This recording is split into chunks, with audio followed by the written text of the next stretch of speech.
എൻ്റെ വീട്ടിലേക്ക് സരിതയും അമ്മയും കൂടെ ഈ വീട്ടിലേക്ക് വരുന്നത്.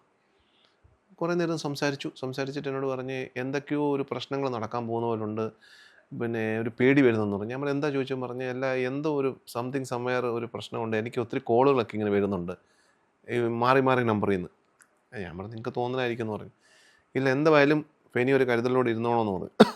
ശരിയെന്ന് പറഞ്ഞു. അങ്ങനെ ഇവർ രണ്ടുപേരും ഇതേ സമയത്ത് തന്നെ 6 മണിയാകുമ്പോൾ എൻ്റെ വീട്ടിൽ നിന്ന് ട്രിവാൻഡ്രത്തേക്ക് വിട്ടു. സരിതയുടെ അമ്മ ഇന്ദിരാമയും സരിതയും കൂടെ.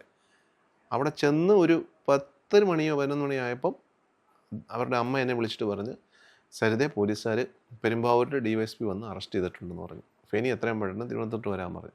അപ്പോൾ ഞാൻ പറഞ്ഞു തിരുവനന്തപുരത്ത് വരാൻ എന്നെക്കൊണ്ട് യാതൊരു നിവർത്തിയില്ല, ഇപ്പോൾ രാത്രിയില്ല.